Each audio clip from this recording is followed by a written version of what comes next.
এখানে আমি একটু অ্যাড করতে চাই, এখানে শুধুমাত্র বিএসসি ইঞ্জিনিয়ার নয়, এখানে আছেন চিকিৎসক, এখানে আছেন কৃষিবিদ, এছাড়াও আমাদের যে কলেজ পড়ুয়া যে স্টুডেন্ট আছেন, এইচএসসি স্টুডেন্ট, তারা সকলেই আমাদের এই আন্দোলনের সাথে একাত্মতা পোষণ করেছেন। তারা যে ন্যারেটিভ প্রতিষ্ঠা করার চেষ্টা করে তারা সংখ্যায় বেশি, এটা আসলে সঠিক নয়। আমরা সংখ্যায় 80 লাখ, আমরা যদি টোটাল হিসাব করি, আমাদের টোটাল যারা আমাদের সাথে আন্দোলনে একাত্মতা, আমাদের সাথে আন্দোলনে যোগ দিয়েছে টোটাল 80 লাখ। কিন্তু আমরা রাস্তায় নেমে জনদুর্ভোগ সৃষ্টি করে মানুষকে কষ্ট দিয়ে সহিংস পথে আমাদের দাবি আদায় করতে চাই না। সরকার যে কমিটি গঠন করেছে, কমিটিতে আলাপ আলোচনার মাধ্যমে আমরা যৌক্তিক যে দাবি, আমাদের যৌক্তিক দাবি আমরা আদায় করে নিতে চাই।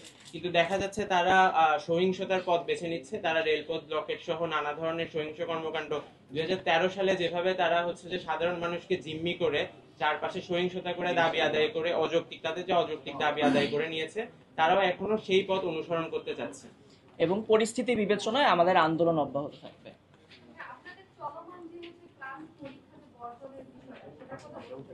হ্যাঁ, মানে এটা অলরেডি আমরা এই বর্জন কর্মসূচিটা তুলে নিয়েছি আমাদের পরিস্থিতি বিবেচনায়। পরবর্তীতে যদি দরকার হয় আমরা এরকম কর্মসূচিতে যেতে পারি। অযথা রেলপথ অবরোধ করে সাধারণ জনগণের দুর্ভোগ সৃষ্টি করলে আমরা সংশ্লিষ্ট প্রশাসনকে আইনানুগ ব্যবস্থা নেওয়ার দাবি জানাচ্ছি। ঠিক। সর্বোপরি আমরাও চাইলে 80 লাখ শিক্ষার্থী নিয়ে দাবি আদায়ের জন্য রাজপথে নামতে পারতাম, কিন্তু আমরা বিশ্বাস করি যৌক্তিক দাবি আদায়ের জন্য গায়ের জোর খাটিয়ে সাধারণ মানুষকে জিম্মি করে রাস্তা অবরোধ করার প্রয়োজন নেই। যৌক্তিক দাবি জানালে সংশ্লিষ্ট কর্তৃপক্ষ নিজ উদ্যোগে তা আমলে নিয়ে ব্যবস্থা গ্রহণ করবে। এখানে আমরা ডিপ্লোমাদের নিয়োজিত যে প্রতিনিধি, তিনি সরাসরি এই যে দেখেন, এটা তার ফেসবুক প্রোফাইল থেকে নেওয়া।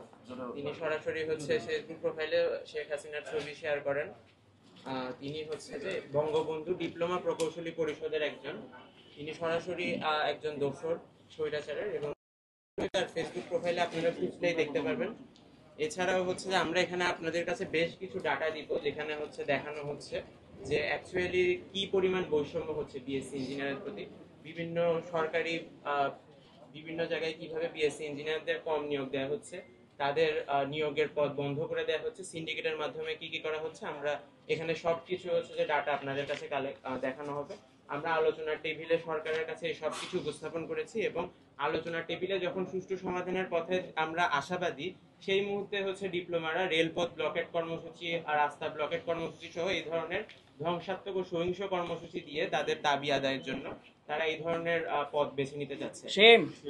আমরা চাই একটি সুষ্ঠু সমাধান আলোচনা টেবিলের মাধ্যমে, যেখানে সরকার উপদেষ্টাদের সামনে আমরা আমাদের সকল যুক্তি সকল কিছু উপস্থাপন করেছি। আমরা চাই একটি সুষ্ঠু সমাধান, কিন্তু তারা চাই নৈরাজ্য সৃষ্টি, সহিংসতা এবং সন্ত্রাসী কর্মকাণ্ড।